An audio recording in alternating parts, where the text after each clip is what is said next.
Aujourd'hui au podcast, on rencontre Partage Club, une application gratuite qui te permet d'épargner et de sauver l'environnement. Viens avec moi!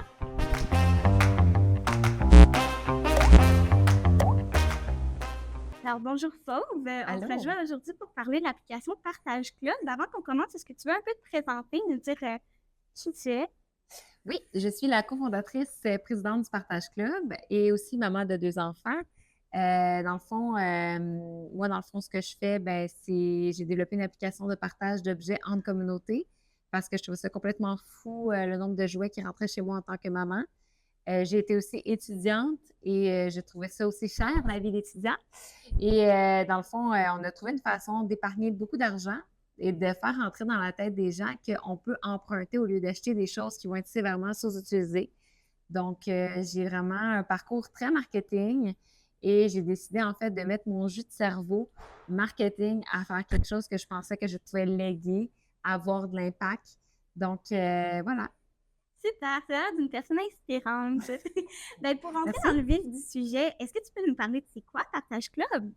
Oui, c'est une application disponible à tous les étudiants, tu sais, la fille marketing, professeurs et employés de l'Université Laval, mais aussi partout au Québec. On est rendu 16 000 membres qui permet en fait aux gens de partager tout ce qu'ils ont à la maison au lieu d'acheter.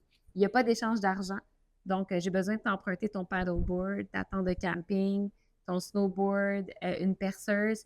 Ben, je l'emprunte. Je me souviens, l'année dernière, à l'Université Laval, il y avait une étudiante qui était là juste pour une session. Elle n'avait pas de casserole. Elle n'arrivait pas à en trouver. J'étais comme, c'est sûr qu'il y a un employé ou un étudiant qui a une casserole de trop à Québec qui pourrait te la prêter pendant 3 mois. C'est Surtout le dans les trouver. résidences. C'est fou. C'est comme pourquoi aller. Imagine tous les étudiants qui vont venir ici, qui vont s'acheter des choses juste pour une période de leur session, puis qu'après, c'est comme comment qu'on peut juste, dans le fond, éviter de l'argent, éviter de la surconsommation. C'est comme l'étape d'après la seconde main, c'est de dire est-ce que j'ai besoin de l'acheter? Non, je peux l'emprunter. Voilà. Définitivement. Oh, ben Ouais. super. Ben, en gros, toi, c'est vraiment la surconsommation qui est allée te chercher finalement. Donc, comment est-ce que cette préoccupation-là pour la surconsommation a nourri la vision de Partage Club? Ben, moi, c'était le fait que j'avais trop de choses. J'avais pas beaucoup d'espace. Puis à l'époque, j'habitais. Là, en ce moment, j'habite dans une maison, mais à l'époque, j'habitais dans un petit appartement. J'avais pas beaucoup d'espace, mais en même temps, j'avais le goût de me faire des crêpes, puis des gaufres, puis j'avais le goût d'avoir l'outil cuisson, puis j'avais le goût d'avoir tel jeu, puis de pouvoir en fait bénéficier d'abondance, parce qu'on vit dans un monde d'abondance, mais de pas avoir trop de place pour encombrer, puis le fait aussi que ça coûte cher, puis c'est pas bon pour l'environnement. Puis c'est dans le fond, en commençant en grattant, que je me suis dit que, OK, mais on pourrait juste se partager nos choses. Ce qui est extraordinaire, c'est que les gens sont vraiment plus à l'aise de prêter qu'on pense. Souvent, les gens, quand ils disent j'ai besoin, retrouvent en moins de 24 heures ce qu'ils ont besoin. Ça a été comme un aha moment. À quel point les gens sont prêts à prêter. Ouais. Super. On continue maintenant un petit peu dans la forme que ça prend. Je comprends que c'est une application d'économie de partage, en Ouais. fait. Dans les prochaines années, quel rôle Partage Club peut avoir dans cette économie-là, dans cette évolution-là? Dans le fond, oui, on joue un rôle clé dans l'économie de partage. Puis l'économie de partage, à la base, c'est faire plus avec moins, dans le fond, de qu'est-ce qu'on a. Puis on l'a déjà vu avec Uber, on l'a vu avec Airbnb, on l'a vu avec Turo, donc c'est pas nouveau. Nous, on est en train de l'amener, de dire on peut l'amener pour tous les objets de la vie courante. Puis ce qu'on se rend compte, c'est qu'on est en train de changer un rapport à la propriété. Ce qui se passe en ce moment, c'est j'ai besoin d'un sac à dos de randonnée. Je vais aller l'acheter neuf. On a passé à l'économie de seconde main, je vais l'acheter usagé. Nous, on dit, tu vas aller juste une fois faire une randonnée, tu n'aimes pas tant ça, tu y vas pour ton ami. Est-ce que tu peux l'emprunter? Fait que là, tu n'es plus obligé de posséder pour pouvoir jouir de quelque chose. Alors, on est en train de changer le rapport à la propriété. Ça peut amener à des grandes innovations parce qu'on rentre dans la mutualisation.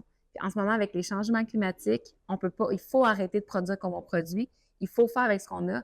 En ce moment, au niveau de la crise aussi financière, c'est difficile. Pour un étudiant, tu sais, j'étais étudiante, c'est difficile, mais justement, en ce moment, si on lit un peu les nouvelles, les banques alimentaires, il n'y a jamais autant de monde qui ont recours. Il faut penser nos façons d'avoir accès aux choses. Puis en plus de ça, c'est comme un beau secret gardé qu'on a découvert, c'est que les gens, ça crée de la confiance. Quand tu vends, quand tu donnes, la personne à part, il n'y a pas de lien. Quand je te prête mes skis de randonnée, puis je veux que tu y fasses attention. Je vais te jaser plus longtemps. Puis quand que ça revient, c'est magnifique parce qu'après un partage, tu es prête à prêter plein d'autres choses. Fait que le lien de confiance se crée.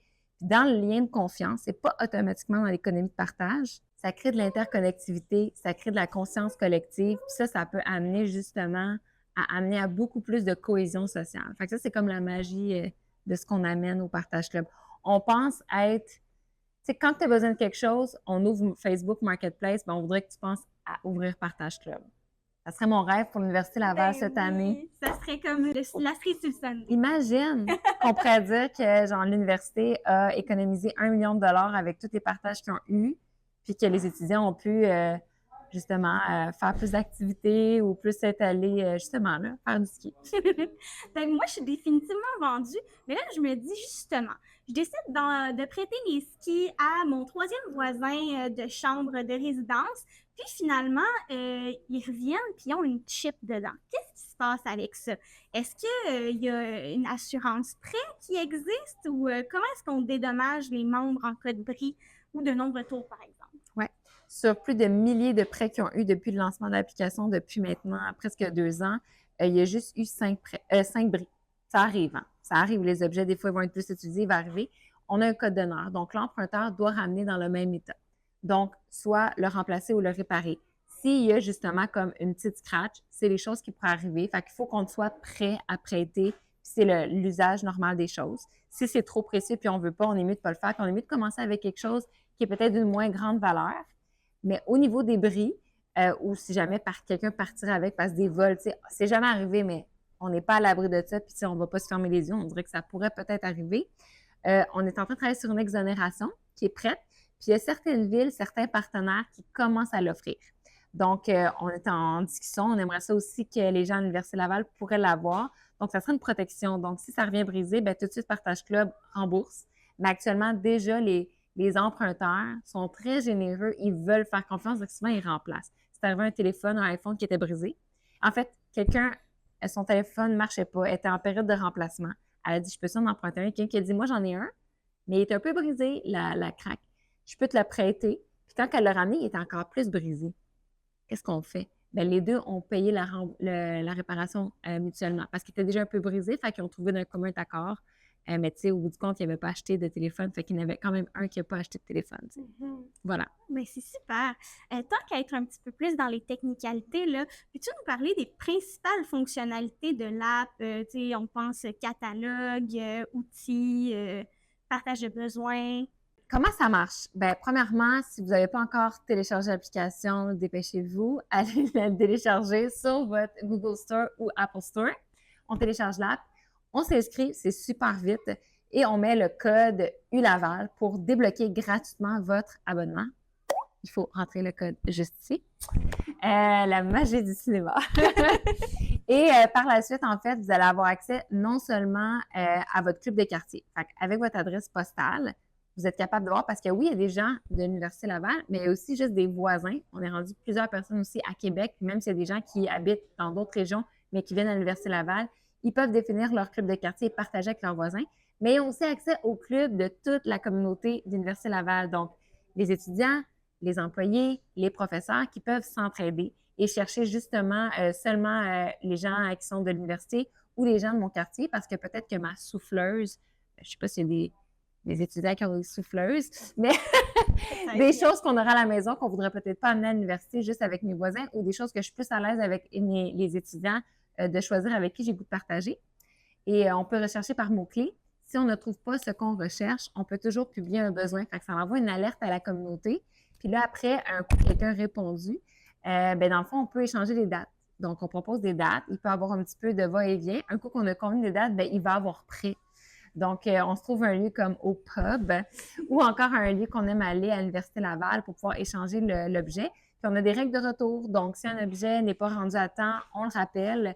Ils peuvent aussi, tout le monde peut toujours contacter l'équipe des services aux membres du Partage Club s'il y a quoi que ce soit. Donc, c'est super simple. Des gens qui partagent peuvent devenir des super partageurs.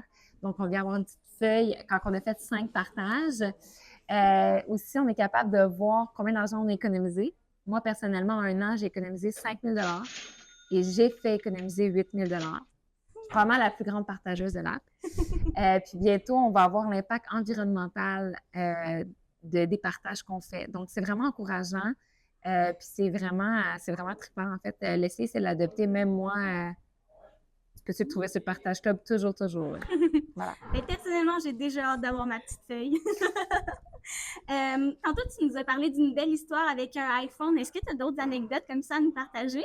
Oh mon Dieu, j'en ai plein, plein, plein. Écoute, c'est drôle parce qu'une des anecdotes qui est revenue là, cette semaine, c'est que j'avais emprunté un brûleur pour faire une épluchette de blé d'Inde dans un parc. C'est l'espèce de brûleur avec le gros pot là, bon, clairement, Tu t'achètes rentres ça pas dans ton garde-robe, là. Ouais, puis tu utilises une fois dans l'année si c'est toi qui organises l'épluchette parce que t'en as pas besoin de vin. Fait que je l'ai emprunté. J'ai eu comme 3 personnes qui m'ont répondu. Puis quand que je l'ai ramené, ben, tu sais, j'ai super gros nettoyé.